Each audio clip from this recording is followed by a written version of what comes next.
counteroffensive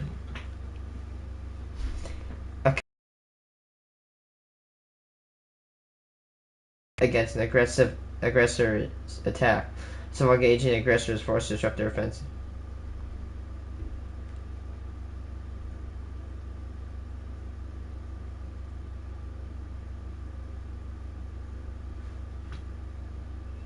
Oh my god. No way.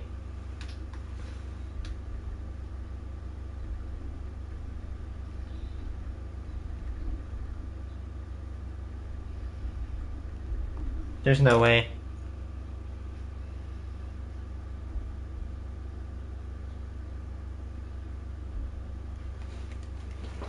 I don't know, please take it with a grain of salt, I think Ukraine is starting to say, F this, we're 180ing, like, go, like, just leave the lobby, and they're starting to they're launching a counteroffensive against Russia, which, if I'm not wrong, if they're trying to, like, go invade Russian land, that's hilarious. That is karma.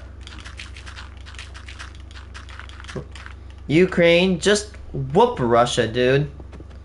Free their civilians, honestly. Free all their civilians. Free all their people that are just completely dictated by Putin's way of life. That guy needs to be removed from his seat of power. He's a danger. Like, I think anybody of any walk of life and creed that isn't, like, in the Russian government can just agree that Putin needs to be removed as soon as possible. Like, he cannot be allowed to run Russia anymore. He threatens us, he threatens NATO, he threatens everybody that he literally talks to.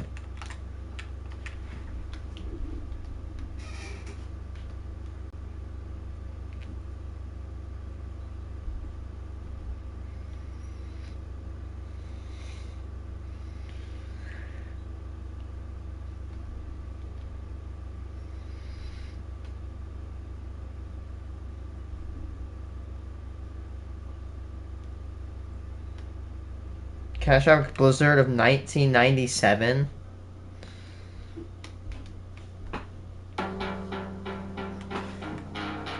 This winter so far has been wild. A historic Arctic front and accompanying blizzard struck the Great Lakes region, causing wind chills near 40 below zero. The city of Buffalo has been declared a disaster area after receiving 50 inches of snow and 80-mile-an-hour winds. Wow. Just 1 month after receiving 80 inches. Wanna go swimming? Separate to catastrophic snowstorm. Any subsequent events to occur this January and February are likely to shatter some record books.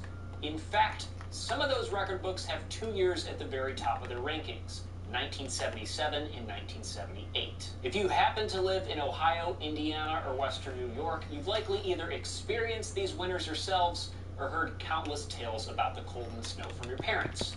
But was it really that bad? Well, today, amidst an unseasonably warm January, we're going to look at how these 2 winters topped the record books, the ridiculous meteorology behind them, and some of the most incredible stories to emerge from the wreckage. First, what happens in winter in the United States? Well, let's start with the top of the atmosphere and work our way down.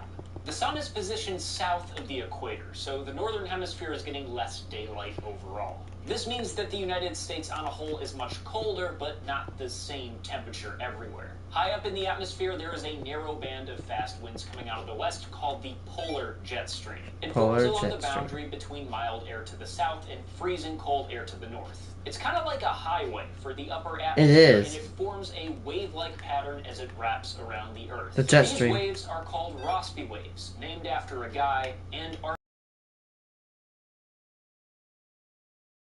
and lifting, moving entire air masses with them. Their existence has to do with the balancing of forces in the atmosphere, the laws of physics and thermodynamics, a lot of stuff that you probably don't care about. But just know that the position of the upper atmospheric surface. So, in the winter, the average pattern looks like this. There is a ridge to the west of the Rockies, which means there is warmer air on the west coast. Then to the east, the jet stream dives southward, which is called a trough. bringing freezing air to the Midwest. Let's pick a random winter date, January 9th, 2007. What did the jet stream look like on that day? A ridge over the West Coast and a trough over the Midwest. Like I said, it is the mean state of the atmosphere. But, as you probably know, deviations from the mean occur quite frequently. You can have ridges over the Midwest for most of winter, resulting in unseasonably warm weather. This is an inverted pattern, and a good example is January of 2020, one of the warmest Januaries on record since 1985. But you can also have an amplified pattern, which is a ridge over the West Coast and a trough over the Midwest as usual, but both are much larger. This is what started happening in the fall of 1976. So we just learned that these Rossby waves oscillate. They swing down over the US and then lift back up over the Atlantic Ocean, which is why weather patterns change from week to week. But what if they didn't? What if for some reason there was a stable pattern where an unusually deep trough was just able to exist over the Midwest for an entire month? You see where I'm going with this? Yeah. Blocking patterns are when particularly strong air masses block the normal oscillations that occur in the jet stream. This is how long heat waves occur in the Midwest. A blocking high pushes the jet stream further north for days, even weeks at a time.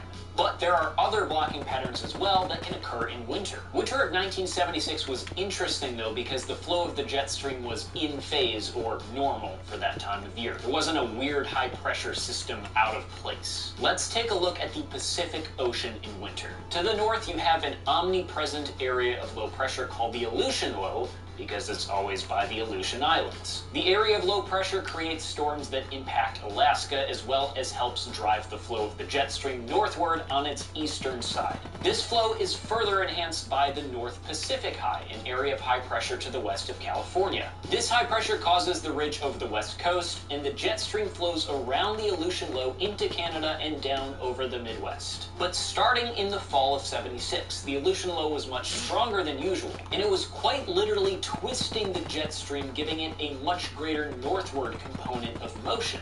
Why was it stronger? Well, the answer lies in several factors, one of which is abnormally warm sea surface temperatures off the western coast of California. Sea surface temperatures greatly impact our weather patterns. For example, moisture and warmth from the Gulf of Mexico is the reason why we get strong tornado outbreaks in the Midwest and the Deep South. The exchange of moisture between the sea and the atmosphere fuels storm systems, and wouldn't you know it, warmer than usual ocean waters were present off the western coast of California, with colder than usual.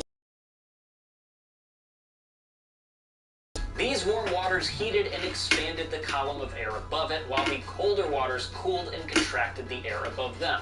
This created what is known as a pressure gradient, and this is where a lot of people often get lost. The atmosphere is three-dimensional, and it's really hard to visualize that when glancing at two-dimensional weather maps. But the height of a column of air is proportional to its temperature, meaning a pocket of warmer air is inherently taller than a pocket of cold air. So the air pressure, which decreases as you go up, hence why they pressurize the cabins of airplanes, is the same at these 2 points in the atmosphere, even though they are at wildly different heights. And this is where the pressure gradient force comes in. Because the forces that govern our atmosphere work in such a way where they try to balance each other out, the direction of the pressure gradient force is from high pressure to low pressure. Because the anomalously warm and cold waters in the Pacific created a temperature gradient that was oriented in an east-west fashion, this helped reinforce the jet stream's northerly flow over the Pacific and pushed all cyclones that would form below to strike western Alaska instead of the Pacific Northwest, giving Alaska one of its warmest winters on record. So, as you can probably infer, this caused an unusual winter drought in California and Oregon. For a state that supplies 25% of the nation's food, California saw $1 billion in crop loss in the winter of 1997, unable to properly irrigate farmland. It was common for all farmers to sell their cattle for pennies on the dollar, not having enough hay to feed them. Water storage in major reservoirs across the state was getting scarily low. It remains one of the driest years on record for California. In Washington, Oregon, and Idaho, the lack of moisture in the air resulted in very little snow in high elevations. This snow at the top of mountains is critical in supplying water to rivers and streams when it melts in the warmer months. Mount Hood usually sees about 140 inches of snow at 6,000 feet of elevation in winter. But in 1977, it sat at a mere 21 inches. So yeah, the amplified ridge over the western U.S. wreaked havoc on daily life in 1976 and 77. But what goes up must come come down. In 1,500 miles to the east, the Great Lakes region was dealing with an entirely different.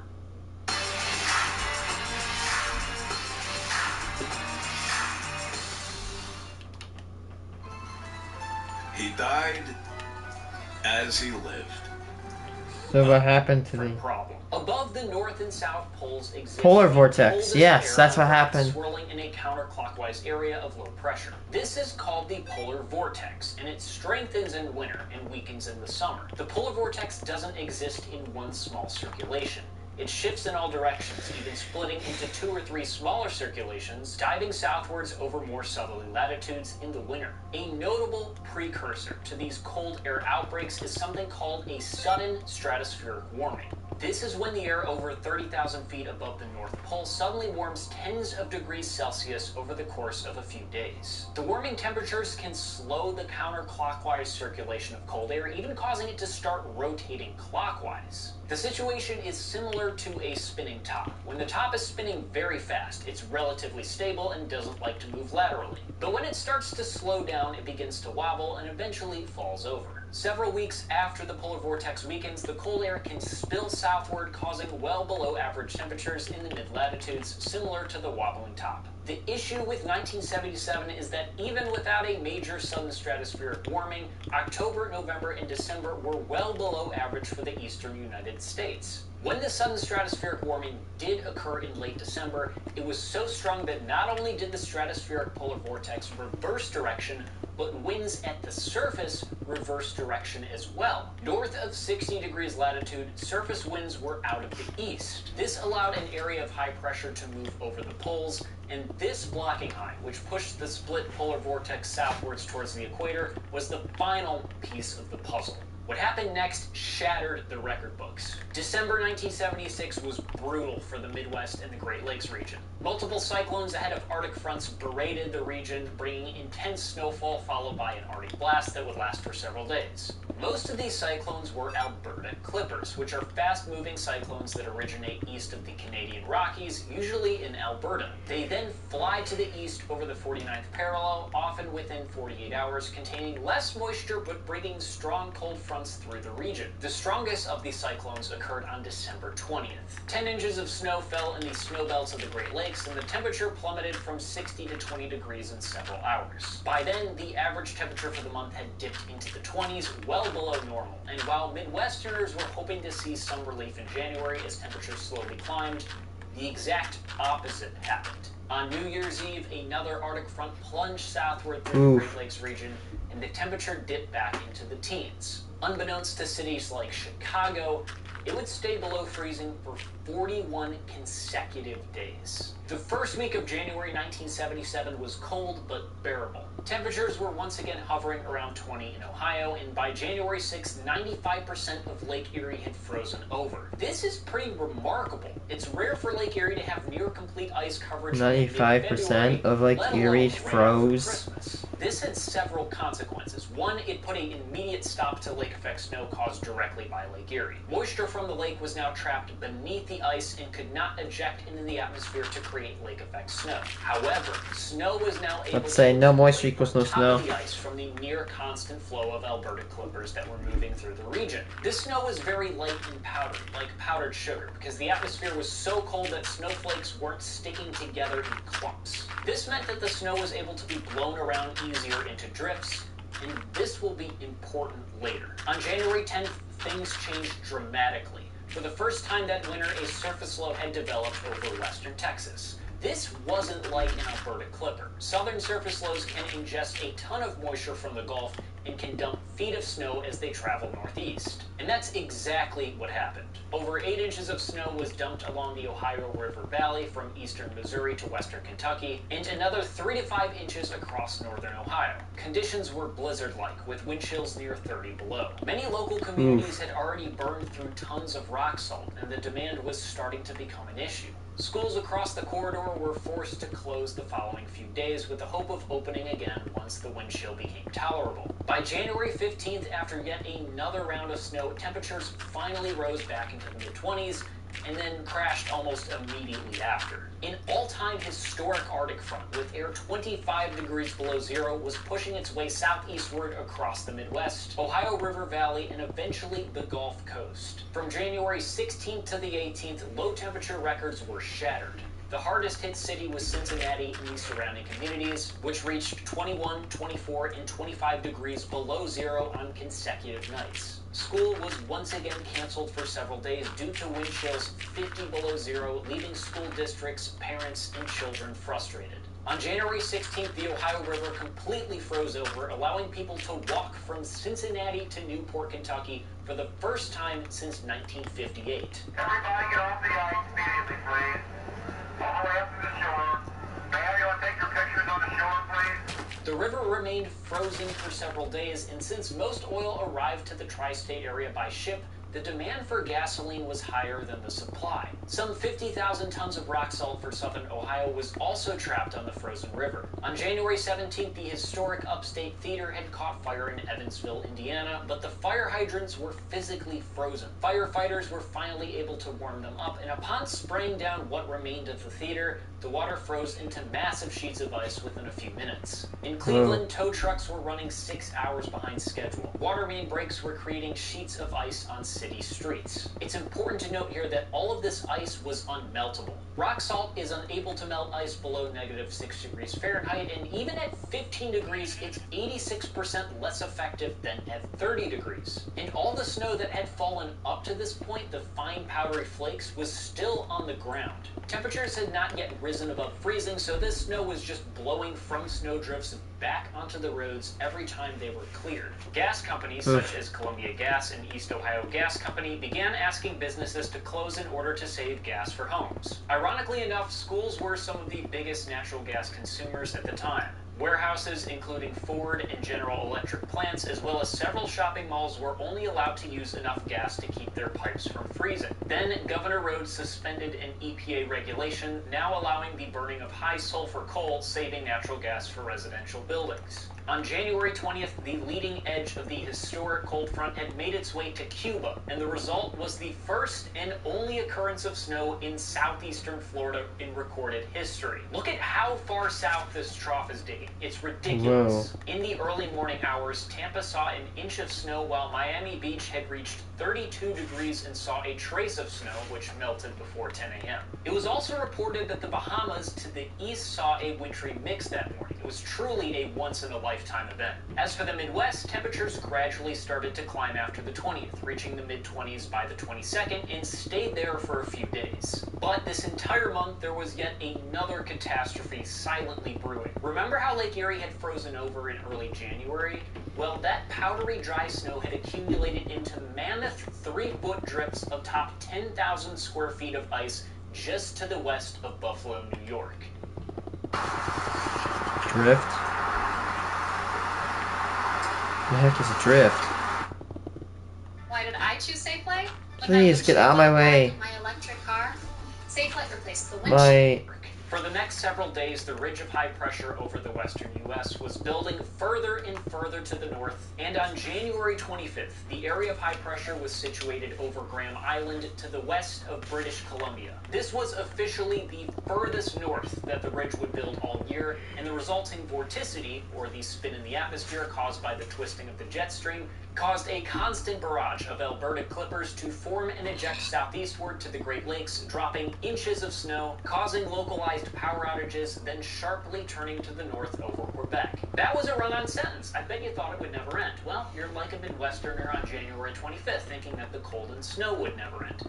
And unfortunately for them, that was the day that the strongest Alberta clipper developed. Within 48 hours, it plunged down over the Great Lakes, bringing a blistering Arctic front with it containing 40-mile-an-hour winds and nearly a foot of snow. The low passed over Lake Superior, causing Ohio and western New York to receive the brunt of the cold air. The temperature dropped from 20 to 0 in 2 hours as the wind blew across Lake Erie and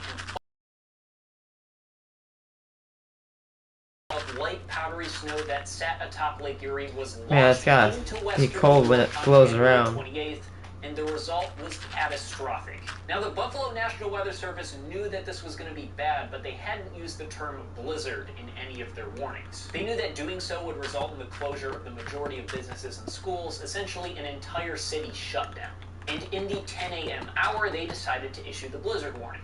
The only problem was the Arctic front hit Buffalo just after 11. Several accounts told of a white cloud extending from the ground to the sky that was the first wave of snow picked up off of Lake Erie, carried east by the leading edge of the Arctic front. The blinding snow made it impossible to see across the street, and while many residents were still driving home after the warning was issued, they were faced with a choice: sit in their cars stranded or try to get home on foot. Many who chose to sit in their cars were buried within 15-foot snowdrifts by the afternoon, and many who walked home experienced frostbite in the 50-below wind chill. Because the snowflakes were so small, the high winds were able to compact the snow into dense, heavy sheets. So once a vehicle was buried, it was stuck there for a long time. And by the afternoon, many who chose to stay at work realized there was no way of getting home. 2,000 children were stranded across western New York at various rural schools, and 13,000 people were stranded in various office buildings in downtown Buffalo. By evening, the winds were now gusting to 70 miles an hour, and residents whose windows weren't physically covered by snowdrifts could not see across the street. Visibility was near zero. The police were essentially immobilized, so they asked ham radio operators to broadcast a request to use citizen snowmobiles, and many citizens came through. This allowed law enforcement and emergency management to drive atop the 30-foot snowdrifts, locate the 10,000 stranded vehicles, including school buses, and perform rescue operations for those in need of emergency care. The drifts were so high that snowmobilers had to avoid crashing into power lines and chimneys, which did happen. The wind ebbed and flowed over the next 48 hours, ranging from whiteout conditions to peaks of sunshine. Again, the radar at the Buffalo Weather Office showed nothing because this was all snow that had already fallen. Travel by any mode of transportation was banned in many western New York communities. The National Guard came in and cleared a few major roads near hospitals to provide ambulance access. The wind gusts continued through Tuesday, making for an excruciatingly long 4 days of harsh Arctic blizzard conditions. By Wednesday morning, people were running out of food and resources, and the city of Buffalo just didn't have the budget to handle this type of situation. So for the first time in history, 9 counties in western New York were declared by President Carter a federal disaster area resulting from the blizzard. In just 2 days, $220 million were lost in the economic shutdown, and workers in Buffalo lost $36 million in wages. After the federal declaration, nearly 1,000 troops from the U.S. Army, U.S. Air Force, the Marines, and National Guard took to the streets. The Salvation Army fed around 100,000 people, and the Red Cross fed an additional 50,000. Total damage from the storm was estimated to be $300 million. So when did normalcy return? Well, during the first week of February, the ridge of high pressure started to finally weaken, the Aleutian low started to move back to the east, and the historic amplified trough started to lift back to the north. And now the entire Midwest was above freezing, for many places for the first time in 40 consecutive days. For those people, it must have felt like summer. I take that back.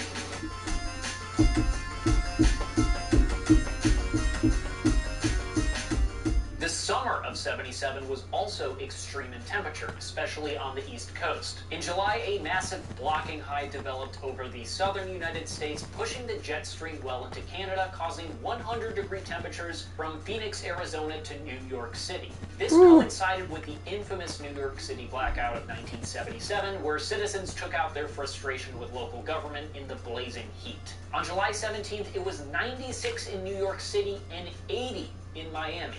On July 25th, the blocking high finally collapsed, bringing relief to the Northeast, but not after multiple 100-degree days. So after one of the coldest Januaries on record and one of the hottest Julys on record, winter of '78 would be back to normal, right? Well, at least for the start of winter, in many ways it was. While at times the abnormally large ridge of high pressure returned over the West Coast, it collapsed within a few days and 40-degree weather returned to the Midwest and the Great Lakes. And while January of 1977 saw more Alberta clippers bringing snow and cold to the Midwest and the Great Lakes, it didn't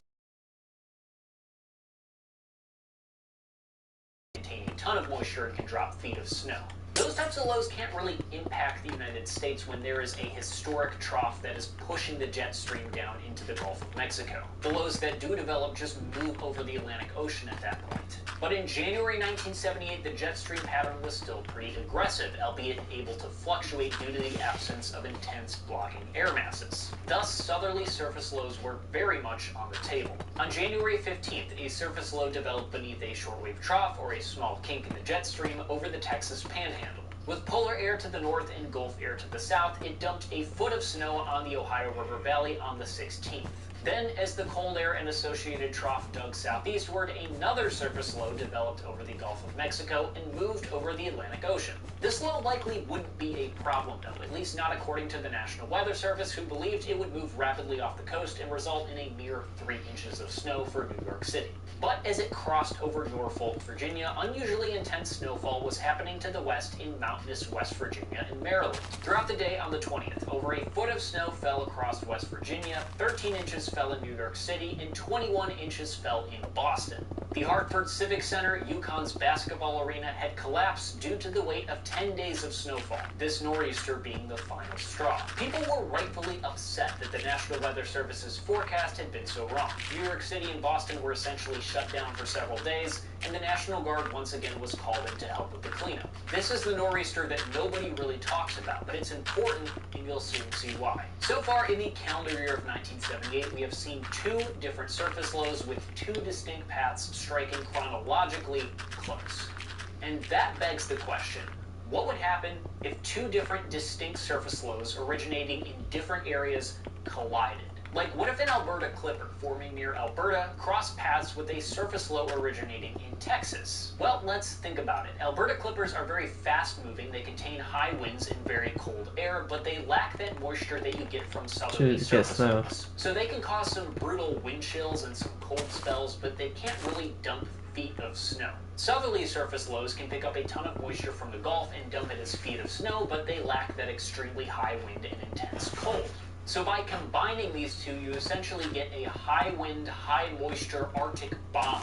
The pressure would be much lower than a standard surface low, so all these thermodynamic processes are intensified. More moisture is getting sucked in on the southern side. Then the warm air rises and condenses faster, releasing energy, freezing into ice crystals. Because the pressure is lower, the colder air moves faster around the backside, crashing down to Earth, all while being propelled by a brutal Arctic front. It sounds crazy, and it's a very rare situation. But it happened on January 25th. One more question before we dive in here. If a surface low develops beneath a trough of low pressure, how can 2 distinct surface lows develop 1,000 miles away from each other? Well, the answer is that you can have 2 distinct troughs because there are 2 jet streams in the northern hemisphere.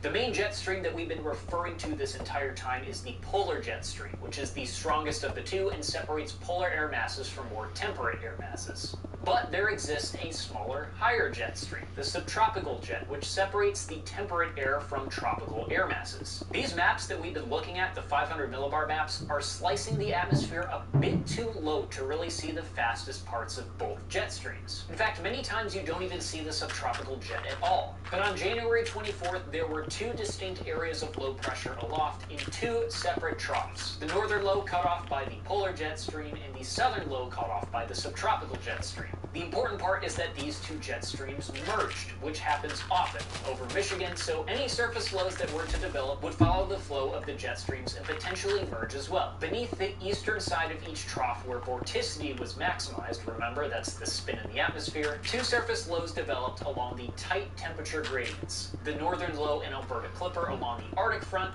the southern low ingesting millions of gallons of water from the Gulf. The southern low began to track to the northeast, bringing an area of rain to its northwest. The Alberta Clipper, now tracking over Minnesota, brought moderate snow to the entire state. In the evening hours on the 25th, several incredible things happened. First, the lows merged and intensified at an unprecedented rate. Cyclones are, of course, areas of low pressure, and how low that pressure is correlates with the intensity of the cyclone. If the pressure at the center of a cyclone is abnormally low, then the cyclone is abnormally intense, and the central pressure of this cyclone was falling fast. An entire swath of precipitation now existed in a southwest to northeast oriented line along the Ohio River Valley. To the west, blizzard conditions existed in Indiana, Illinois, and Michigan. But to the east, in Ohio and Kentucky, it was balmy, mild, and rainy. It rained so much that 20 bridges were washed away in Pike County due to severe flooding. As residents went to bed, observing 50-degree temperatures and rain, they found it hard to believe that a historic blizzard was on the way. As the low continued to deepen and move northeast throughout the night, something wild happened.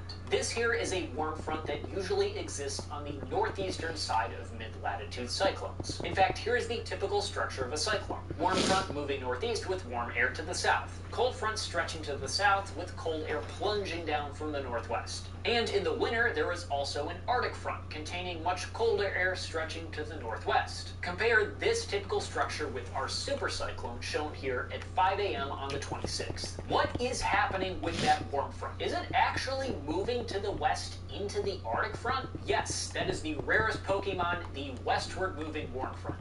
Now keep in mind this warm air was about 25 degrees and the Arctic air was around 0. What the so hell? Warm is a really relative term.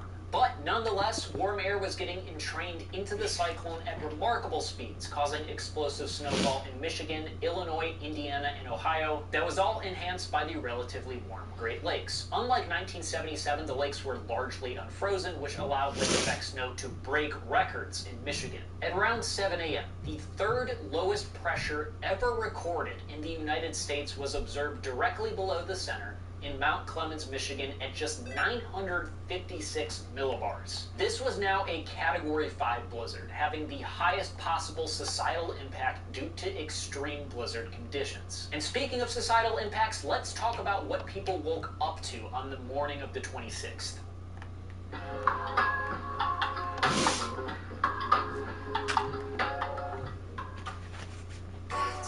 Ghirardelli Intense Dark. Makes life a bite better. In the 5 a.m. hour, a line of storms containing thunder, lightning, and grapple, and eventually snow was bearing down on northwest Ohio and southeastern Michigan. But by 6 a.m., the Arctic front had punched through northwestern Ohio, resulting in a changeover from heavy rain to heavy, giant snowflakes and 60-mile-an-hour winds with 80-mile-an-hour gusts. By 7 a.m., the temperature had plummeted from 40 degrees to near 0. For all intents and purposes, this was a cold hurricane bearing down on Ohio and Michigan. With power outages occurring early on, temperatures within homes in northwest Ohio plummeted to dangerous values, and those living in trailer parks were at serious risk for hypothermia if they had no way of getting heat. Once again, ham radio became essential for communication with those in rural areas without power or phone service. By mid-morning, 100,000 vehicles were left abandoned on highways and state routes in Michigan as driving became impossible. There were several tragic incidents of people needing medical attention during the blizzard but having no way of getting to the hospital. One of which was a dehydrated newborn who by some miracle was transported via helicopter, which had to be defrosted with industrial heaters. The baby survived the flight and ultimately lived.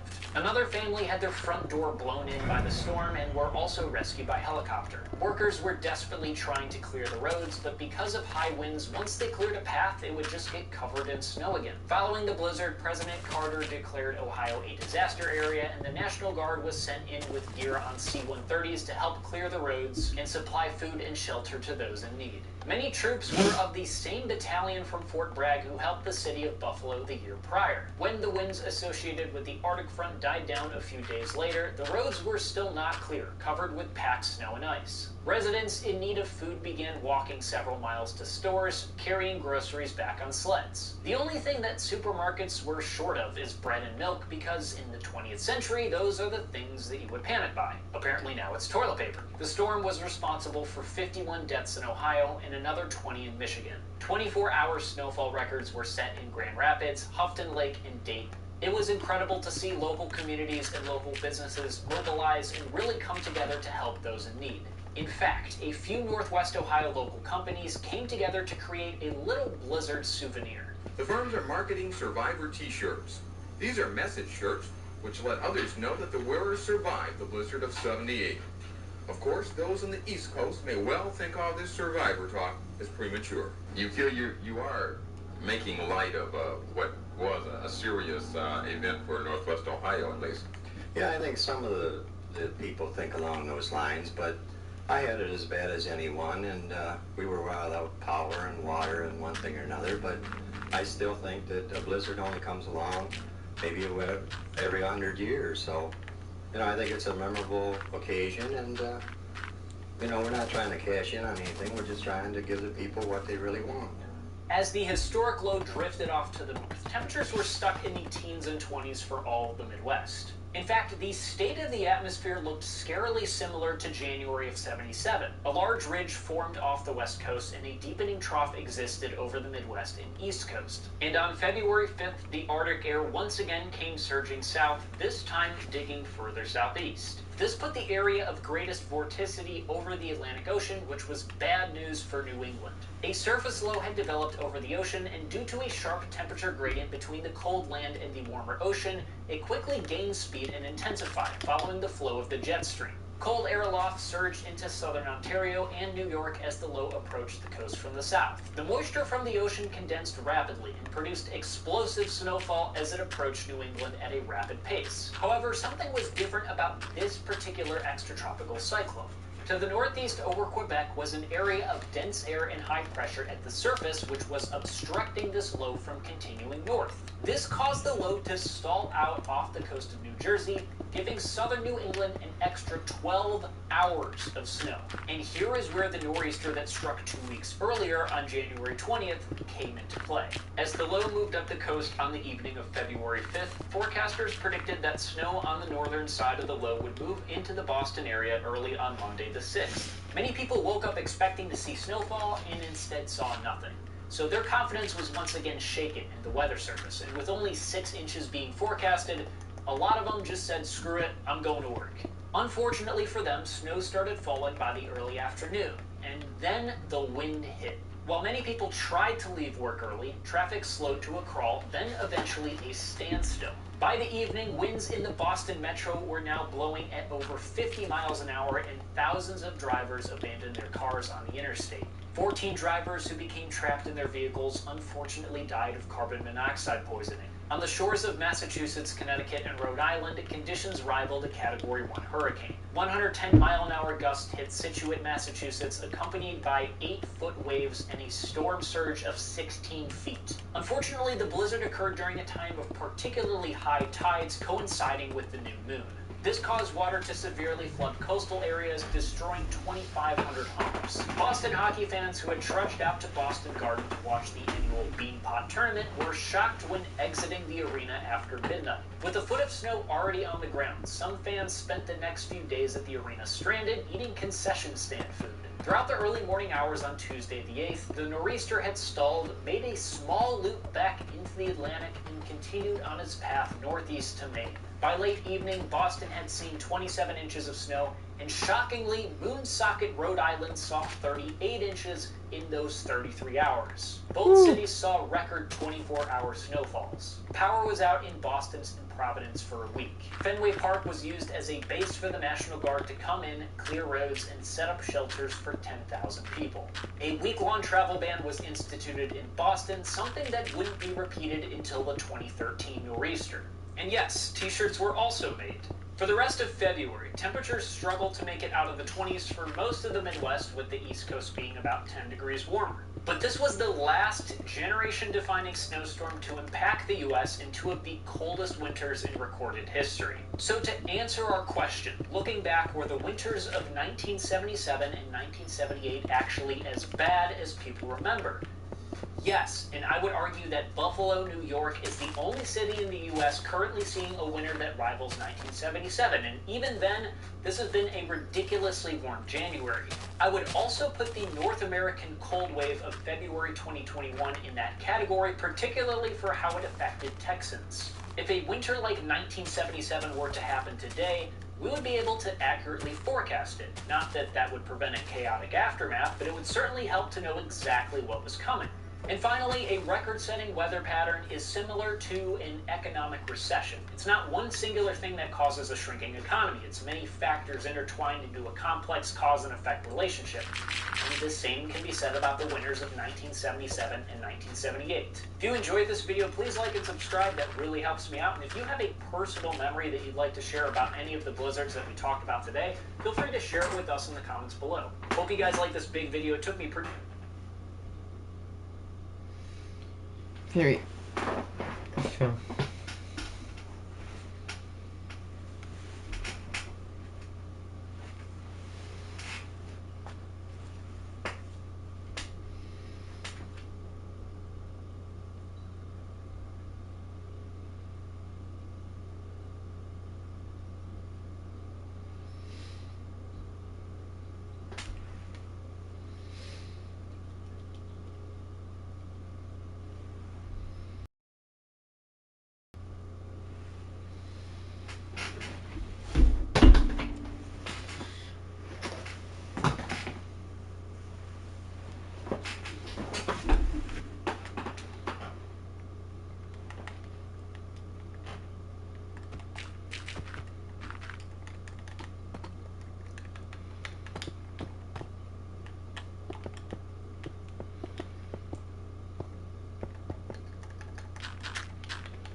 Okay.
Hi, pig.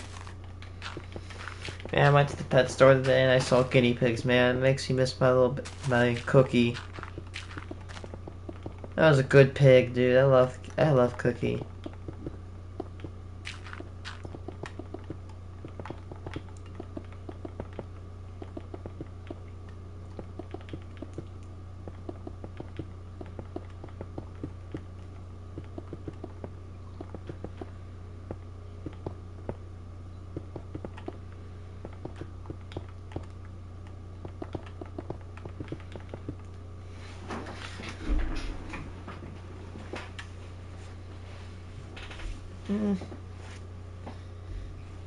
How many queer animals there are? Keep the torch. Giraffes. For our legacies. My crows are as smart as 7-year-old humans. Apparently, octopi are smart as like. God, how many? Like 4-year-old humans? It doesn't sound like smart, but that's pretty. Be smart as any person of the human race is pretty. Lions and tigers and bears. Oh my, they're all LGBTQ. Again, we talked about this fact. It's very, very interesting. If two penguins are coupled together and if they become partners and they're same sex, they will attempt sometimes to adopt a penguin that does not have a parent. I think, my God, penguins are just more wholesome now. They're like, hey, buddy, you don't have a parent, nobody's gonna adopt you. We got you, fam. We got you. Speaking of parent, and there's a donkey and its baby. I think the biggest game, the most LGBTQ people, Minecraft. Wait, what? You might be asking? Simple. Genetic law states that there must be a male and female to create an offspring. However, here's a problem. You can breed just about, you can breed any two animals together, like you can breed any two cows together, and it basically, they make an offspring, which means that there must be only one gender in Minecraft or none. I forgot how it works, but it's very complicated in biology. So you can breed two animals in Minecraft together, regardless of their sex, which is kind of odd, but it works.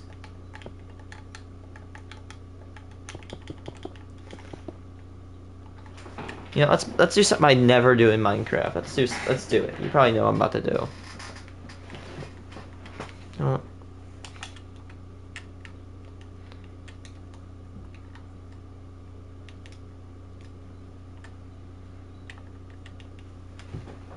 Dude, I feel a few people.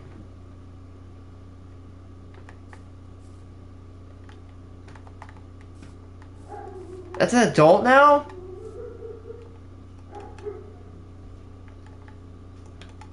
Huh, okay.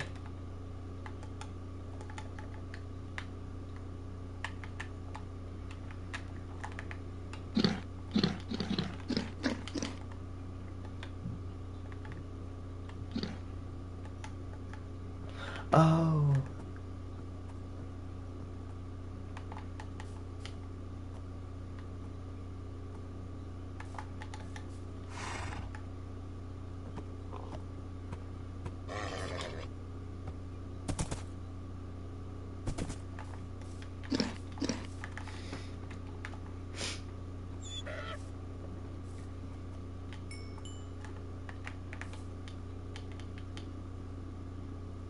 Mules. Mules are interesting. Mules are not able to reproduce. They're known as hybrid animals. A fusion between a donkey and a horse. Donkeys cannot reproduce with each other, meaning that the only way to get more donkeys is to breed more horses or get more mules is to breed both horse and mules together. See, biology is weird, man. Like some of the rules are different at any given time. Two of the main arguments you will hear against homosexuality, bisexuality, transgenderism, I guess it's a choice. and non-binary are these completely false rumors that being LGBTQ is unnatural or unholy. Now, but biology says, hey, I exist. Are not sins in the eyes of any. Let's go.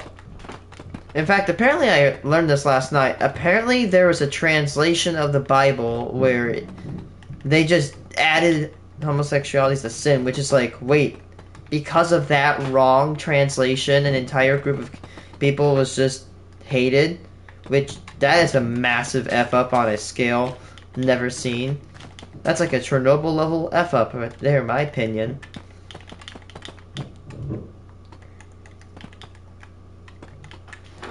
Like, holy crap. True religion of the world.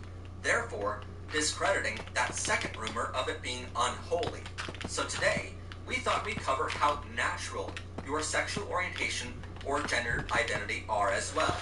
And to do this, we're going to cover tons of different species in the animal kingdom. To help us better understand this, we're giraffes, going to break sheep, down penguins. the animal kingdom into two categories: sexual orientations and gender identities. That's kind of Homophobic people will say that relationships are meant to be between a man and a woman. This is a pretzel. And this is a hot buffalo wing. Do you know what this is? Oh, I thought that looked like hemoglobin. But homosexuality is actually found in over 1,500 animal species on Earth, from insects to fish to birds and mammals and everything in between. Birdies. In fact, more than 90% of relationships in giraffes are homosexual relationships. Holy shit. Male giraffes Oh, sorry for the words. and have even been observed necking with each other, which is the process of gently rubbing their necks along the other's body for up to an hour before mating. For bottlenose dolphins, both male and females display just as many homosexual relationships as they do heterosexual ones. I love biology. Species are generally bisexual, Now it's but they do go through periods of time being exclusively homosexual. So in some respects, we can call them homoflexible. Can we? Lions, homosexuality is very common.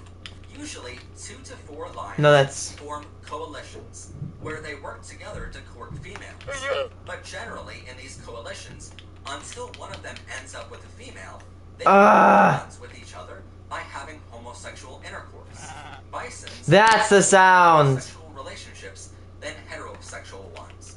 For their species, female bison only mate with bulls once per year.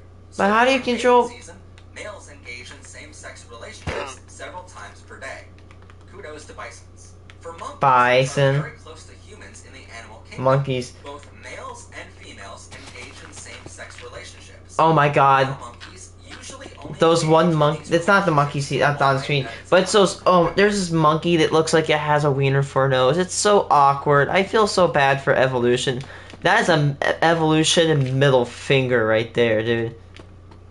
The fact that some of these animals have like just odd looking noses. forming intense Lol. bonds, which are usually monogamous and last a long time. In some populations, Shoot, I need it. homosexuality isn't just common, but it's the normal. 2/3 of all homosexual activity happens among females, but males engage in Interesting. same-sex relationships frequently as well. Now, some homophobes will argue that a child cannot be raised by a same-sex couple, but for the lacy Penguins. albatross, which is native to Hawaii in the United States, over 30% Looks like of their seagulls, and seagulls are just eagle. same-sex parents. Seagulls are These evil relationships are birds. monogamous and usually stay together for life. And usually, chicks are often raised by their father, who is in a same-sex relationship, or their mother in a same-sex relationship too. There's only one group I discriminate against. Geese. I hate geese so much, man. I just exist, dude. Metaphorically. I hate them so much. They're annoying. They attack you. They crap everywhere. They literally are annoying. Like you'll just be having a peaceful day, and they'll annoy you here. Like it sounds like that. They're annoying, and they hiss. Couples are homosexual. They will attack These you. relationships are monogamous and stick together for life. Swans are beautiful. These same-sex couples I love often start swans. families together. Unless it's the one from Fallout 4 that attacks you with a giant boat or an anchor. Then that swan's not okay. These swans are fine. Or they adopt abandoned eggs by other swans. If we look at walruses, Walrus. males reach sexual maturity at the age of 4. Until then, they are almost exclusively gay. Even after they reach maturity, they are And considered lazy. bisexual, mating with females Walruses are so lazy. They're just sacks of meat that sit on rocks all day long. And seals. Seals are just walruses but cute. You don't really want to mess with a walrus either. They will mess people up. They're very territorial if you get near them. For domestic same-sex partners. Aren't sheep like 40% Opposite-sex bi or partners something? are around. Quite possibly the most popular example of this is found in penguins. I love penguins. More than 28.3% of relationships among penguins Uh-oh. are homosexual. And examples of same-sex couples can be found in many zoos around the world. In fact, many zoos use gay-coupled penguins on their zoo tours to show guests and children how natural being homosexual or bisexual are. There are countless stories of same-sex couples adopting other Can we make baby? and helping them grow up. Can we make baby? I want to see if I can make a baby. No, no baby. How about I'm Javi, and I got Botox Cosmetic. There was a particular photograph, the lines. And in penguins, these same-sex relationships usually are monogamous and last for life. But it's not just in these animals. How do you breed 'em again? Same-sex relationships, a common part of their species. Homosexual and bisexual I need to relationships find a way to are make found baby. commonplace in mammals like bears, rats, caribou, cats, dogs, elephants, foxes, seeds? horses, pandas, raccoons, and more. It's found common in birds like owls, chickens, emus, sparrows, Torchflower mallards, seeds, okay. ostriches, ravens, and doves. It's found common in fish Oh, like the food? anglerfish, grayling, salmon, sticklebacks, and more. In Salmons just F and die. That's all they do. Oh, it's actually adorable. Oh my god, let's see this.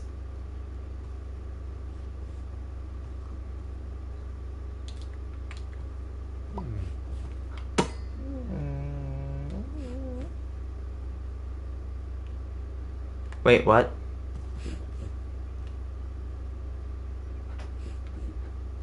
What?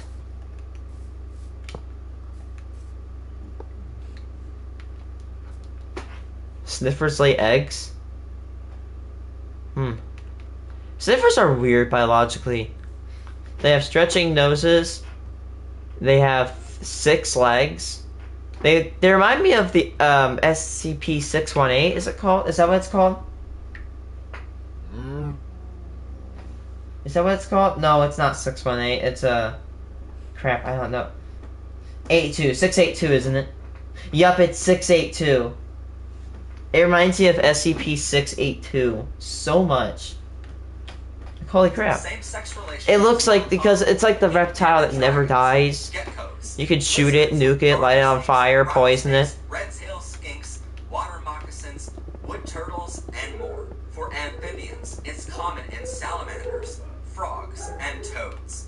For insects, it's common among wasps, beetles, butterfly, bees, crickets, and more. For other invertebrates, it's common among crabs, spiders, octopuses, and worms. But it's not just your sexual orientation that is completely natural.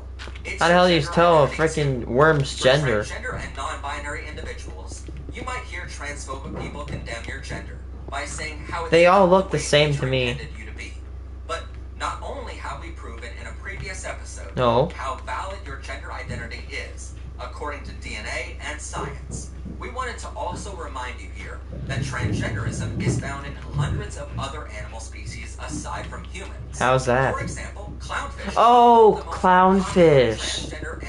They can actually swap genders Every just single like clownfish that. on Earth is born male and later turns into female. Cardinals and chickens can't swap sexes the way some fish, snails, and coral do. But there are cases in which these animals have been half male, half female. The same could be found in butterflies, parrots, snakes, lobsters, and more. For bearded dragons and turtles, studies found that they can change their sex while in their egg. While exposed to warmer temperatures, male dragon Like eggs turtles, undergo yes. of their development and become female, despite remaining genetically male. They're like bismuth because bismuth can change its color depending on its temperature. And lay viable eggs. Spotted hyenas are pretty cool too. Female hyenas all have penises. Hyenas are just... Oh god, hyenas are just a mistake. Hyenas are quote mammalian females to copulate, urinate, and give birth through the penile-like canal. Hyenas are also really weird animal. The females simply retract these appendages into their body in order for males to mate with them. For red-sided garter snakes, while they cannot change And you know how much sex abuse or they their go through in order to they get give off raised, the how much illusion that they are abuse gay. hyenas They're have to socially endure. transitioned. It's awful. Sea snails often change their sex to improve their chances of survival. They can adapt to whatever is around them, and just like clownfish, all sea snails are born male and later transition to become female. Even lions sometimes exhibit physical characteristics of males and females. Scientists found lions that are gender fluid. And just What? in case a transphobic person makes the argument that How is physical that? transition is not I'm natural, questioning. you can bring up frogs. I'm not They like have like been denial observed questioning. changing I'm their like sex curious in the wild. questioning. A common pesticide in Europe, which is now banned, is astrazine, which is a weed killer. It often ends up polluting the rivers where the frogs in Europe live, turning male frogs into female frogs. These trans female frogs It ain't are turning the often frogs gay, able it's to turning them reproduce into as trans natural frogs, which females, laying viable it's eggs fine. after mating with a male frog. Transgenderism is found in plenty of more animal species on Earth, but the point is, being homosexual, Twin Peaks. I can build Twin Peaks. bisexual, transgender, And intersex, Sutro. and so on, are all completely natural. Sutro Tower. Examples of being LGBTQIA+ have been found in a majority of species in the animal kingdom. We just don't have enough time today to cover them all. So the next time someone tells you that it's unnatural to love or be your authentic gender, just show them this. Listen up, homophobic and transphobic humans. We know you just want a reason to hate on someone else because studies show you're insecure about yourself. Being gay or trans are completely natural. We know you didn't want us to take over your media with it, but we already did. You know that gecko on the Geico commercials? Turns out he's gay. The What? clownfishes, Marlin and Nemo, and the turtles Squirt and Crush in Finding Nemo, well, they are all transgender. The lions in The Lion King, yep, bisexual. Oh, and just wait until you find out how gay those puppies are in Paw Patrol. My point is you Interesting. can't keep spreading lies of how unnatural being LGBTQIA is, because we can find examples of homosexuality, bisexuality, transgender. Let's recreate asexuality, Twin and Peaks. intersex in almost every animal species on Earth. But the only species on Earth to show hatred or discrimination for being LGBTQ are humans. That means even the dung beetle is smarter than you, and they literally each. That's a good way to put it. So stop hating on us for loving who we love, and stop hating on others Twin. for living their life by the gender they were always meant to be.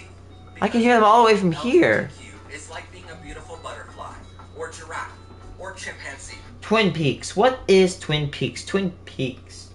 American Mystery Job. No, not that. I'm talking about Twin Peaks, California. Twin Peaks, mountains, Canada, United States. Twin Peaks. What? Twin Peaks. Let's go.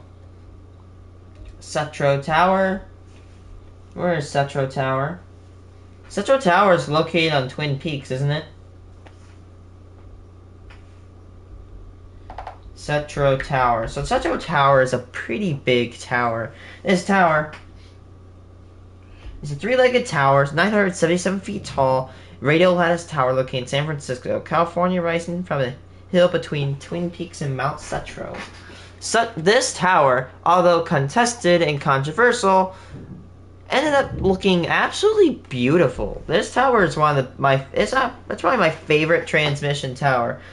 Not transmission. It's not a transmission tower. It's a radio tower. I'll show you what it looks like. It looks like this. Let me lower my brightness. Sutro Tower located. It looks just like this. It's a giant tower, and I'm gonna make a creation of it. I love it. I'm gonna take a picture. And in a few days, I will be going over to, what's it called? I will be going to California.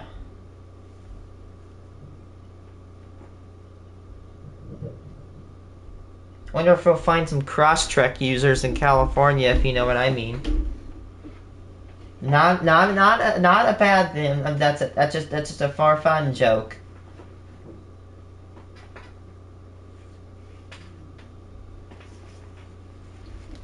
All of these subscriptions can really add up. So why not get YouTube Premium? It's like having all those.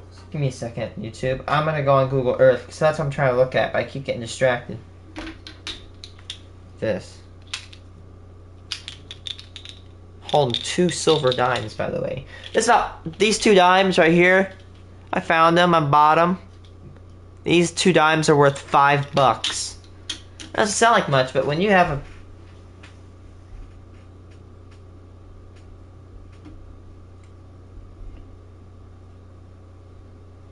Okay, let's see. I'm near San Francisco.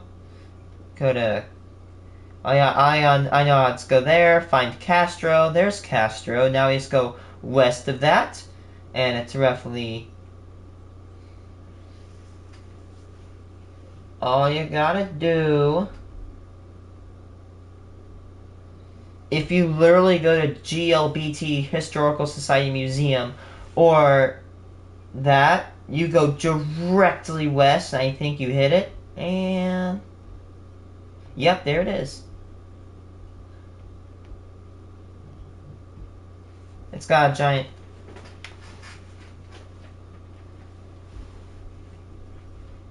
Alright, let's do this thing. YouTube uninterrupted for only 11. I'm Dr. Sheldon Cooper, and welcome to the premiere episode of Flags. Welcome to PBR's Fun with Flags. Okay. First. Welcome everyone to Powered and Protected by Rainbows. I am of course your host, Matt Haslam.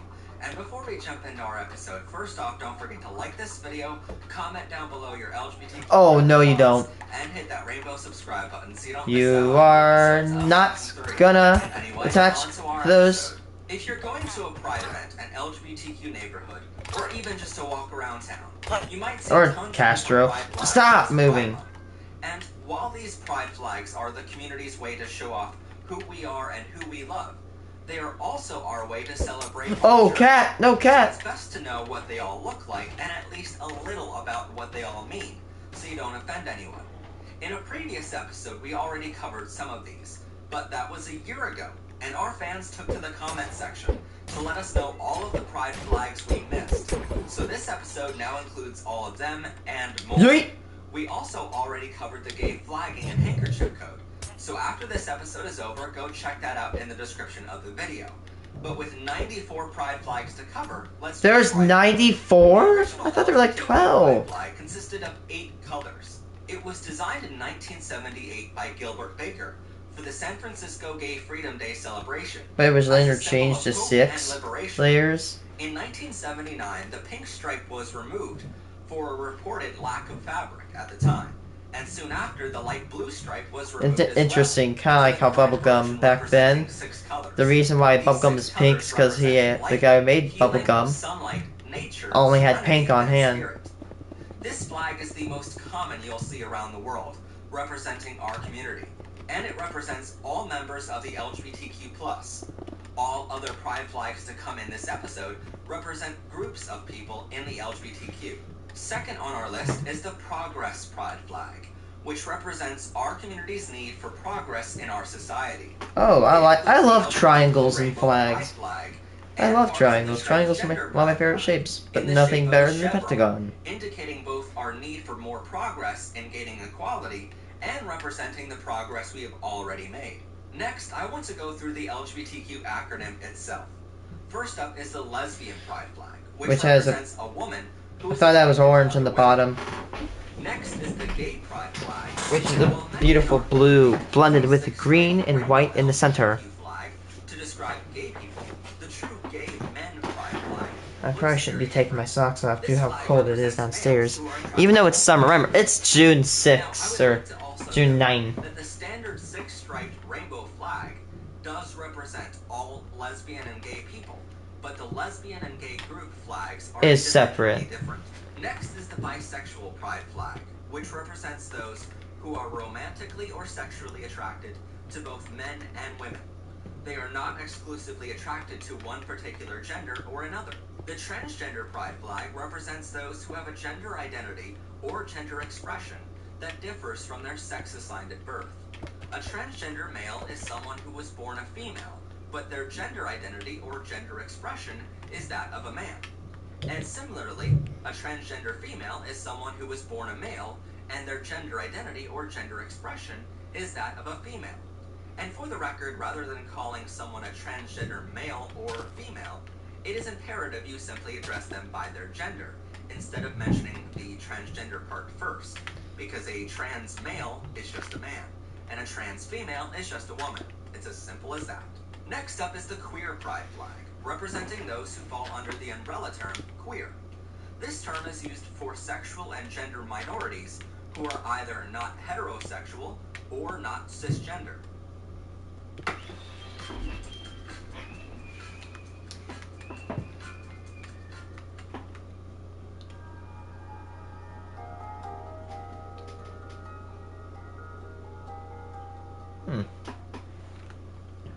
Next is the questioning pride flag, which represents those in the process of exploring or are concerned about applying a social label to their sexual orientation, sexual There's a identity, questioning one? gender, I never or knew all that one. three.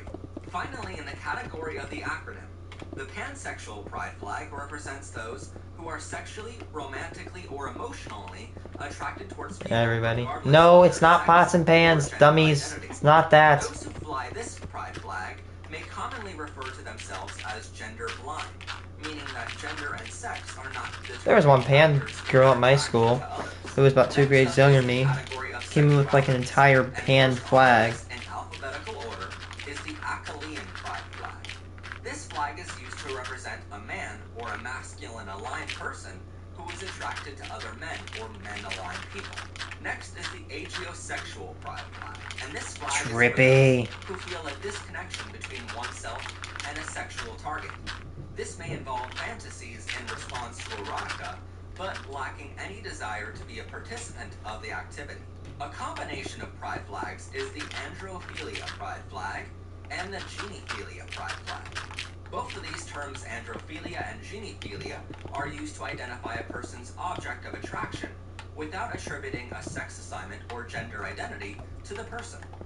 For those with the androphilia pride flag, it represents a sexual attraction to men or masculinity, whereas genephilia pride flags are Femininity. used to represent a sexual attraction to women or femininity.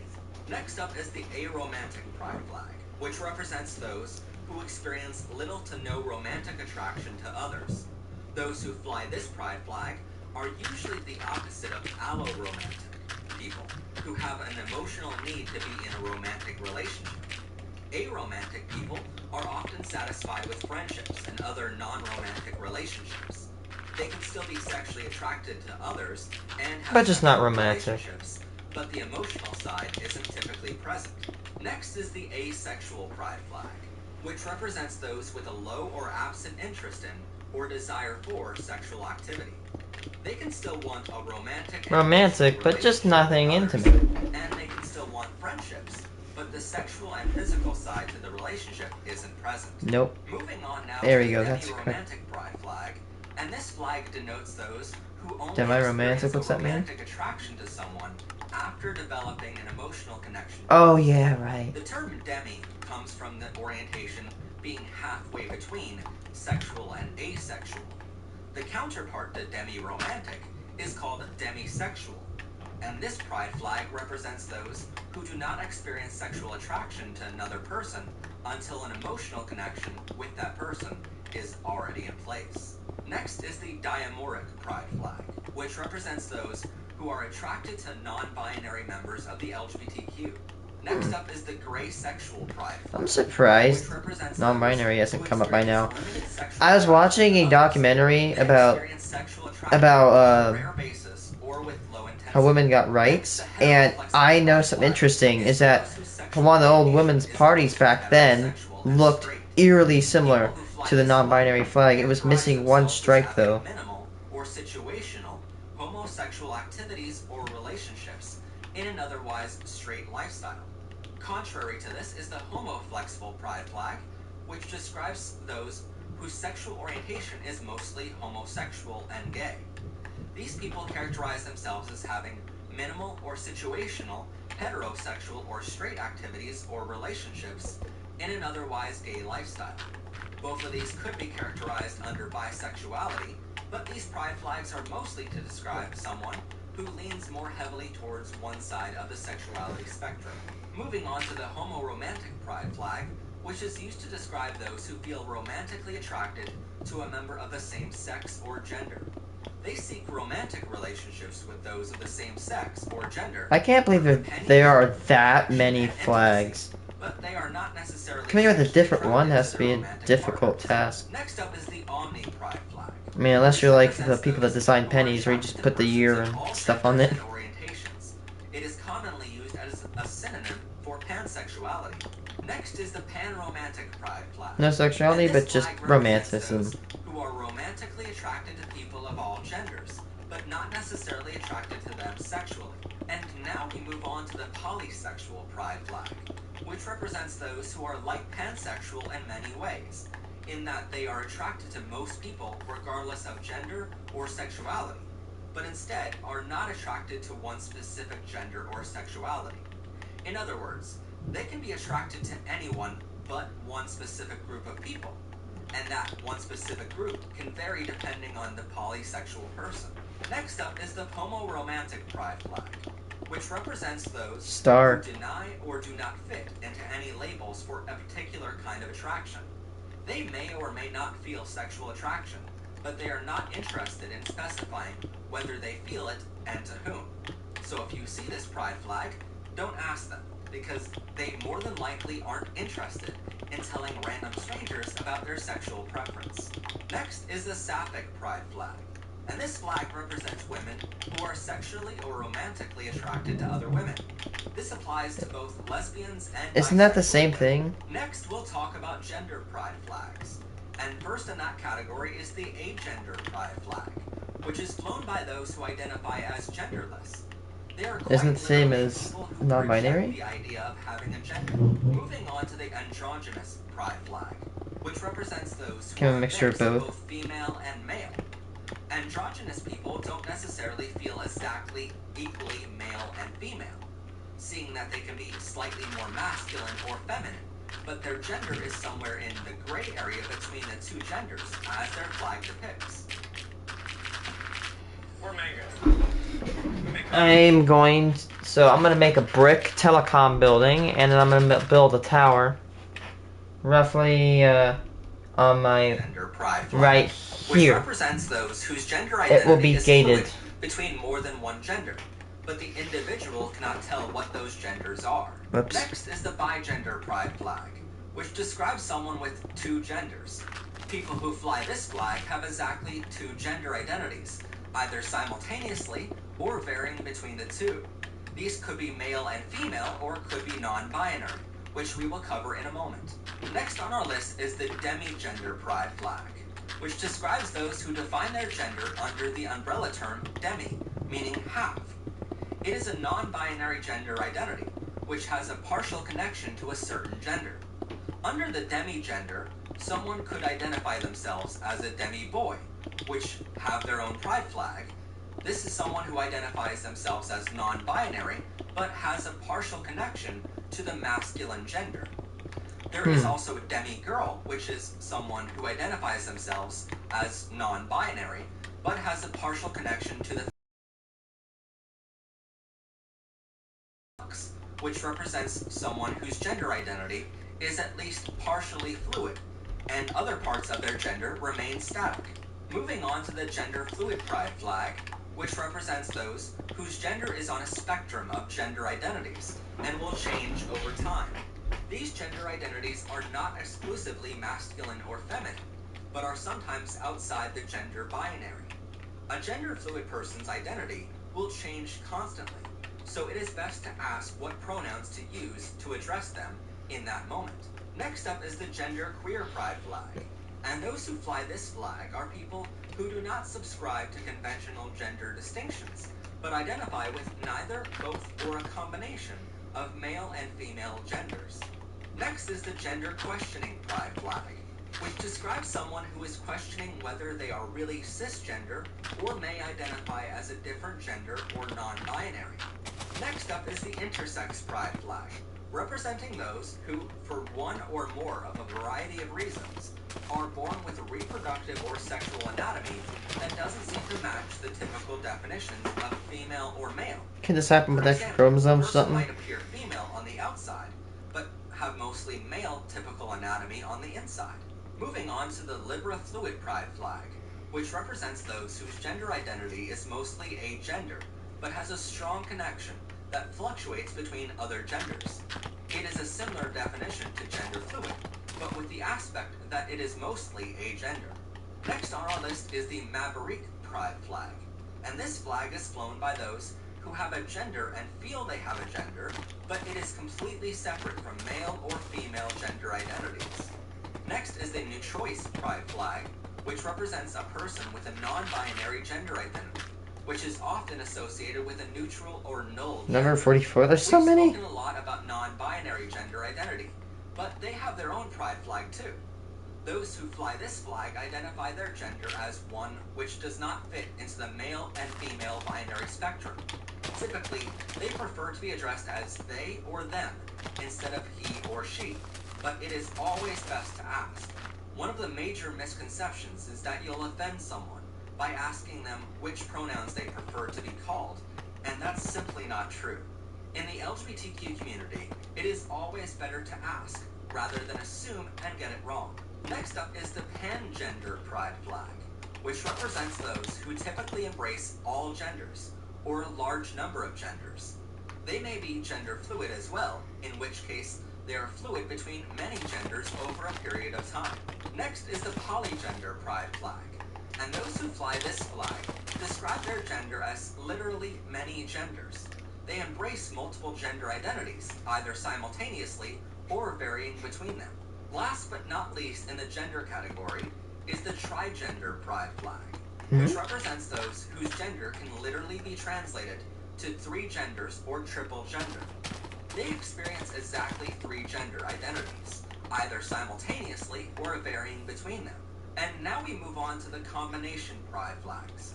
But because we already covered what each of these terms mean, you can easily figure out what the pride flag represents by referring back to the individual definitions of the pride flags we mentioned before. These combination pride flags include asexual biromantic pride flag, the asexual panromantic pride flag, the bigender pansexual pride flag, the biromantic demisexual pride flag, There are so many combinations. the biromantic homosexual pride flag, the bisexual bigender pride flag, the bisexual panromantic pride flag, the demisexual gay pride flag, the demisexual pansexual pride flag, demisexual panromantic pride flag, That's a lot. demi-bisexual pride flag, gender fluid abrosexual pride flag, which represents those who are gender fluid and abrosexual, meaning their sexuality is fluid. Your small business as a partner that always puts you first. GoDaddy, tools and support for every small business first. Gender fluid gay pride flag, gray agender pride flag, gray pansexual pride flag, non-binary bisexual pride flag, pansexual demi-romantic There's a flower hidden pride under here. flag, and finally the pink triangle pride flag, which represents homosexuality. The downward-facing pink triangle dates back to the first concentration camp. Yeah, where in Nazi homosexual Germany. Jews were It was labeled a as symbol pink of triangle. discrimination Nazis used to use to mark homosexuals. But the LGBTQ community has since reappropriated the pink triangle and now proudly use it as a symbol of identity No. to show that we will overcome persecution. Next on our list Haven't are heard the that sound in a while. LGBTQ tribe pride flags. Now before we start talking about the flags, it is important to note that just because someone's body type, personality, or physical look would fit into one of these categories doesn't mean they are a member of that tribe. Members of these tribes typically identify themselves as members, and it's up to them whether or not they want to be categorized by such tribe. Anyway, the first of them we'll talk about today is the bear tribe. This tribe is a part of the gay and bi subculture, and members of this tribe are typically large build, ruggedly masculine, and hairy guys. Moving on to the otter tribe, and this tribe pride flag represents those who are lean and hairy. The best way to describe otters and bears is to think of the actual animal characteristics. In a total coincidence, which was not planned at all, the 69th pride flag on our list is the pup pride flag. For those of us who are pup tribe members, we are defined as a gay adolescent or a young man, with many attributes closely associated with a young canine. Those attributes include playing cute, being inexperienced, naive, bright-eyed, eager, and highly energetic. We put a ton of love into the world and expect a lot of love in return. Real canines like kissing with their tongue, licking, and cuddling a lot. Just like those of us in the pup tribe. So if you like... I like how it looks like the police support flag. Back the blue. My phone number get on the screen. But the pup tribe can include men of all body types and ages. And if you're a pup tribe member yourself, check out our song Lost Dog and the links below to get some awesome tribe merchandise in our store, such as these two amazing shirts that we put out Just last do year. that. Next up is the Twinks pride flag. The name Twink derives its name from the baked good called Twinkies, which used to be manufactured by the Hostess company and is now being manufactured by two other companies who bought the brand. Oh, I thought they went broke and bankrupt and stopped making them. I can't figure out when they do and not make them because they shut down. And then they make them more. Community is made up of usually teenage and 20-something-year-old guys who are slim and without much facial or body hair. While many twinks are very smart, the tribe itself is termed as the exact opposite, hence their association with a light and airy exterior. But twinks are coined as only being good for one thing, and that one thing is having a white, cream-like filling. Anyway, moving on.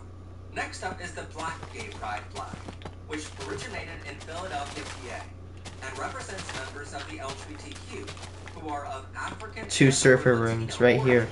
This flag is more commonly known Oh my god, it's weird. I cannot believe it's almost lunchtime. This tribe name isn't meant at all to be derogatory. In fact, the members of this tribe are very proud of their weight.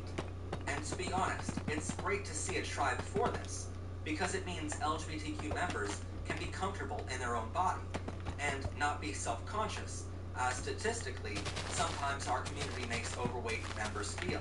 Moving on now to the Geek Tribe Pride flag, which represents those in the gay community who have a deep and enthusiastic knowledge of one or more hobbies, sports, activities, professional fields, or intellectual pursuits. So it doesn't just mean gay men who are tech savvy. Oh wow, they only have like 1.5 hearts? Next is the Fruity Autistic Pride flag, which is flown by members of the LGBTQ community who are autistic. Next up is the Pause Pride flag, spelled P-O-Z. And this flag represents members of the LGBTQ community who are positive for HIV. YouTube Premium is ad-free YouTube. And They're mad that people are using ad blockers. Mad. Afraid to walk up and make a new friend at a pride event. You cannot get HIV by talking to someone. And some members of the HIV community have HIV as U equals U, which means they live with such small quantities that they can't pass it on, although some still can through sexual intercourse. But don't be too shy to make a new friend.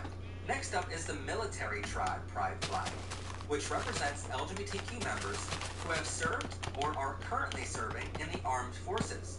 So if you like someone in uniform, maybe look for these flags at your next pride event. Next is the Lipstick Lesbian Pride flag, which is flown by members of the lesbian community who have a more feminine gender expression. Typically, these tribe members like wearing makeup, doing their hair up nice, and are very effeminate. Opposite to this is the Butch Lesbian Pride flag, which represents lesbians with a more masculine or dominant personality, style, and identities. Now moving on to the communities in the LGBTQ. And first in that category is the drag pride flag. And, well, they actually have two pride flags, which that's represent big. their community. The term drag refers to the performance of masculinity, femininity, or other forms of gender expression. And before going to your first ever pride event, I highly suggest looking up pictures of drag queens and kings to know what to expect, so you're not surprised to see some drag performers there in person. Next up is the lesbian Labrys pride. It's got a freaking axe. Hell yeah. Themselves to be feminist. Next is the South African gay pride flag, which represents There really is this many? South Africa. It is a pride flag meant to showcase the I'm gonna make a weather station. diversity of the South African nation. Moving on to the leather pride flag, which represents the leather subculture in the LGBTQ community. This flag is flown by those who like to wear and show off their body in leather. Next is the fetish pride flag, and this flag represents the community who like to play a little dirtier than the rest of the world. It looks like a chemical warning symbol. This flag is for anyone with any fetishes at all. Next up is the rubber pride flag, which is for members of the LGBTQ who love to wear or love to look at others wearing full rubber outfits. And now on to the BDSM rights pride flag, which represents those who believe that LGBTQ members who like BDSM deserve the same human rights as everyone else and should not be discriminated against for pursuing BDSM relationships. Next on our list is the master-slave pride flag, which represents those who like to have a power dynamic in their relationships. Kind of like a fetish pride flag, I'm guessing. The line on the flag represents the power and dominance, while the three parallel lines represent submission. Next is the ownership pride flag, which is flown by someone who wants to be a master in a master-slave relationship. The shield represents the owner or someone looking to become an owner. Next up is the furry pride flag, which represents a subculture of straight and LGBTQ people in the furry fandom. Being a furry means you are interested in animal characters with human personalities and characteristics. Finally in the communities is the Vor pride flag. This is one I have to remind you that someone requested we cover it before I give you the definition. But with that in mind, this is a flag representing straight and LGBTQ people equally, who have the rare fetish to imagine being swallowed. Moving on to the relationship category, we move on to the polyamory pride flag, which represents those who wish to have an intimate relationship with more than one partner at a time, with informed consent of all partners involved. Finally on our list is the other pride flags, which you should definitely know about, but don't fit into any previous category on their own. The first of these is the gay pride wedding flag, which is exactly what it sounds like. It's a flag to represent those who are about to be married, or they are married already. Generators. Their flag is like a party of rainbows, to symbolize they found their perfect partner, and they're so excited that they just can't hide it. They're about to lose control, and they think they like it. Now you've heard about 93 pride flags so far, and yet I know some straight person is out there wondering when your time to shine will be. Maybe you feel discriminated against because you haven't heard about a flag for yourself yet. Gee, as a gay person, I wonder how it must feel like to be discriminated against. But this flag is the only homophobic flag on our entire list. It is called the straight pride flag. But before you go waving this one around town, you should know it was designed and is used exclusively by homophobic people who hate the LGBTQ community. It looks bland. It is the only one on our entire list, which you should never fly. But if you see this flag, you should run away. But in case you're straight and want to still show how much you love and support the LGBTQ community this Pride Month, isn't there like an A one? You should fly this one instead. It's called the Ally Pride flag. This flag represents those who support Yep, we got a big station ahead of it. Equality, LGBTQ rights, and more. But it's a flag for those who just happen to be straight and cisgender. So even if you're straight or cisgender, you can still fly a flag to show LGBTQ kids and adults in your area how much they are loved and supported. Anyway, that's all for our episode today. Thank you so much for watching.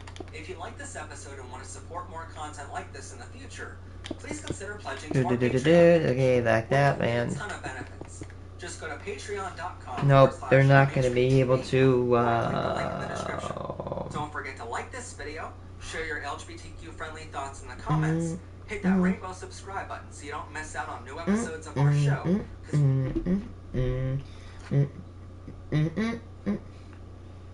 50 ways homophobes are hypocrites. If we did it to homophobes, they would...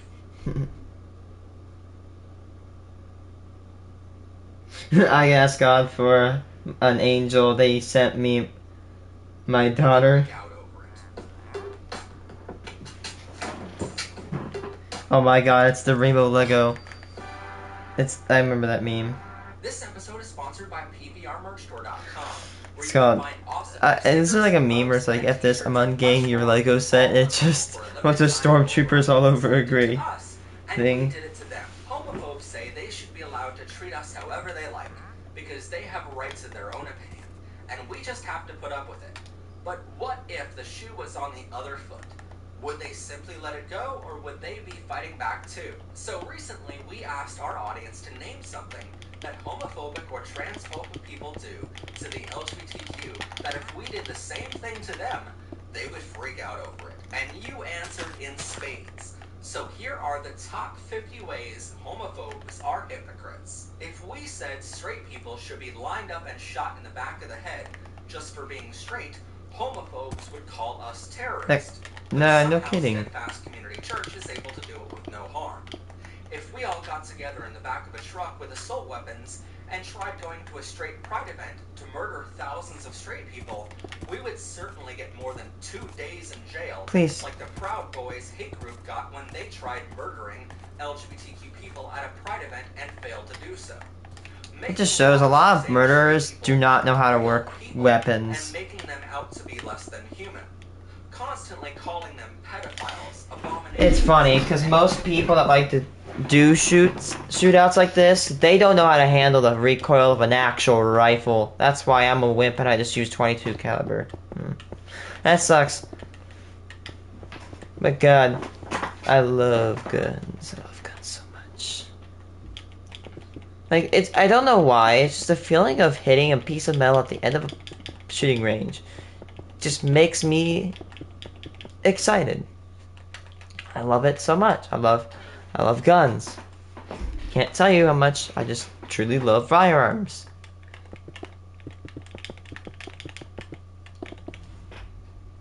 They can come up with asking invasive questions about their genitalia and sexual preferences, saying, quote, maybe you just haven't found the right person yet, or saying, well, maybe you just need to pick a side. Questioning the idea that they are straight and saying, quote, maybe you aren't straight at all.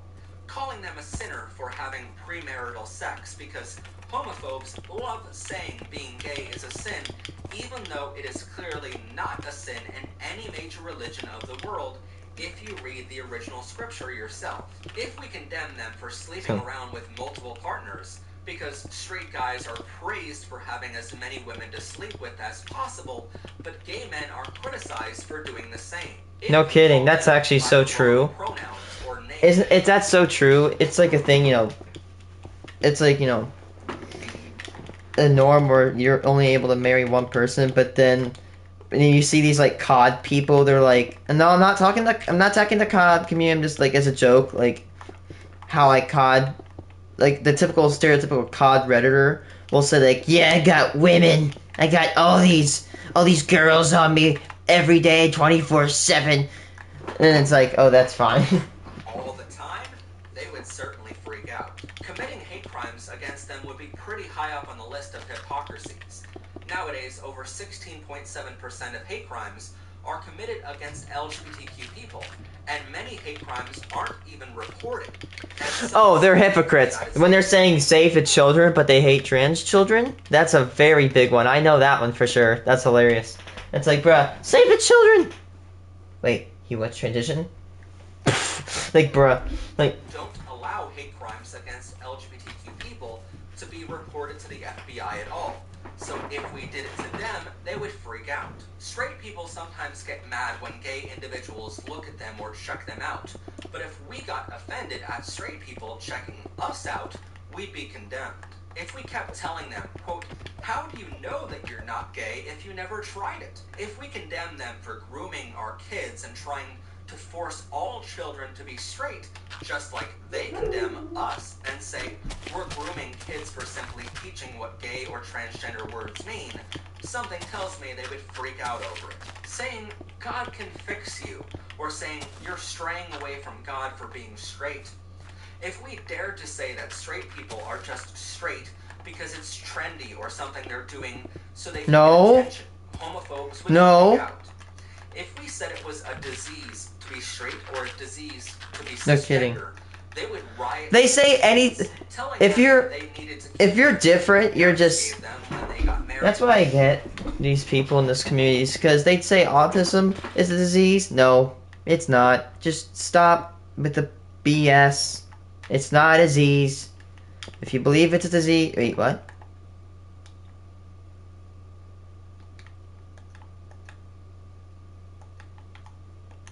That dirt looks different.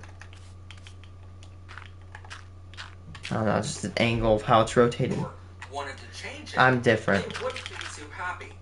If we casually threatened to undermine all straight marriages on a federal level and said straight marriages were no longer allowed in any country, they would certainly have something to say, and courts would be protested for years until it was changed back. If we dared to say that they weren't allowed to celebrate being straight anymore, and straight pride was banned, they would freak out. If we tried to ban all books that mentioned straight couples in all literally any book, schools, they would certainly have something to say to us. When straight people kiss in public, if we yelled at them, just like they yell at gay or transgender people for kissing in public, they would freak out too. If we tried to push all straight people through conversion therapy and forced them to electrocuted them while watching straight pornography, or gave them a lobotomy. Kind of like how they, I don't know, how autism speaks electrocuted autistic people? That's kind of interesting. YouTube Music Premium, a whole app just for streaming music, uninterrupted. If we took away their right to marry one another, then invited them to our wedding and forced them to feel jealous that we have the right to marry, but they don't, homophobes would freak out. They usually tell us that they hate the sin, not the sinner. But if we said that to them, or said we hate the belief, not the believer, they would freak out too. If we saw them in a straight relationship and we constantly talked about the person they are dating, going out of our way to call them just a friend or a roommate, or invalidate their relationship at all, they would freak out.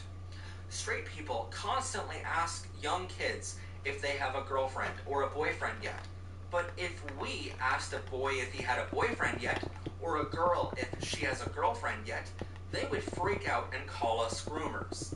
Better yet, if we told them that they are too young to know they are straight or cisgender, they would not be too happy. If we constantly ask them why they flaunt their sexual orientation or gender identity, that's a big one. They would freak out.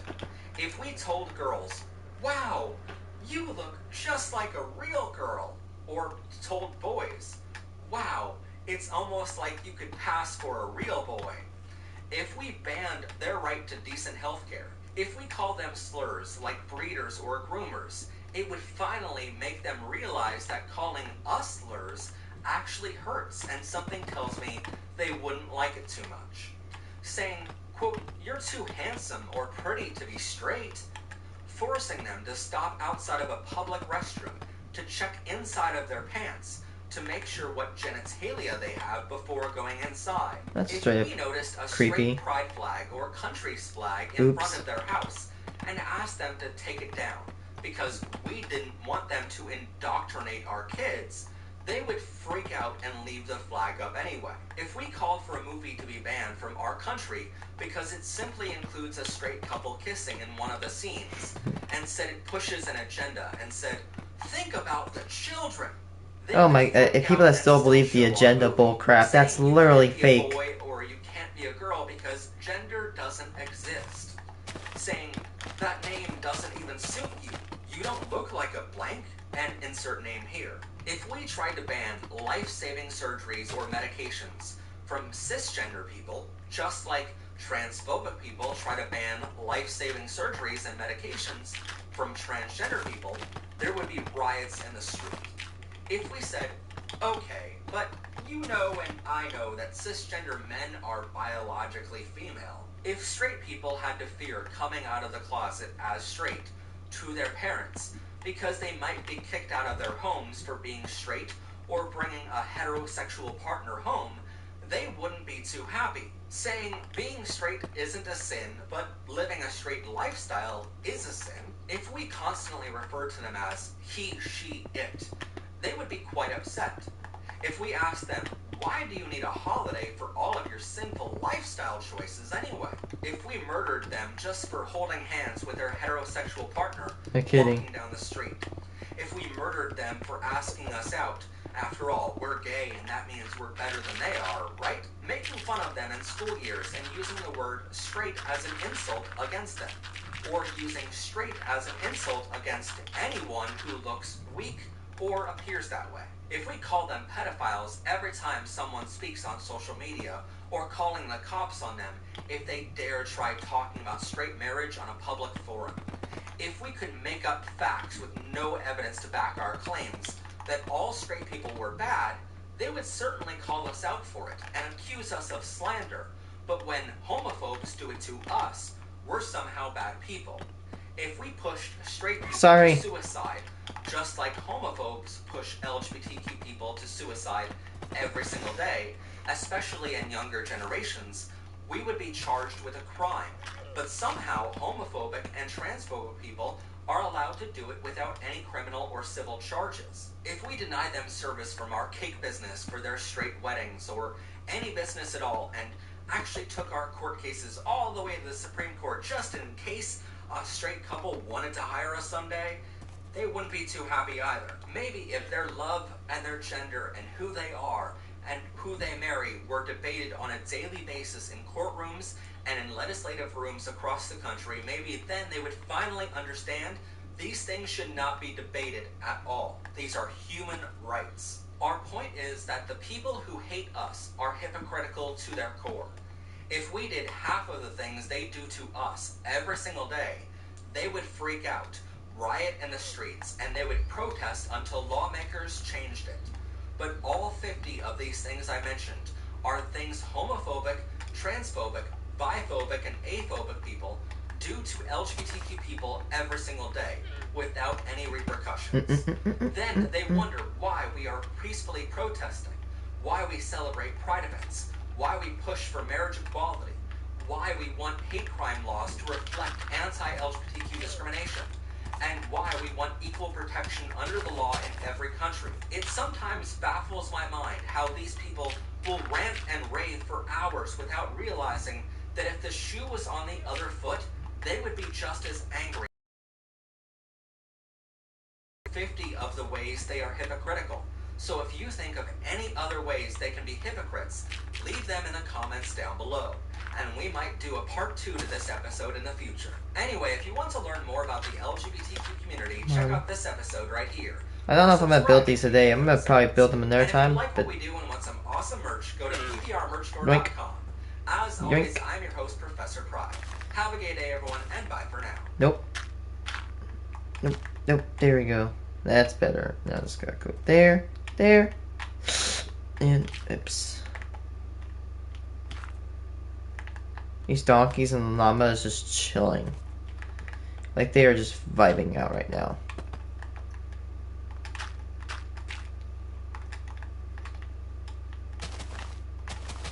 I love this.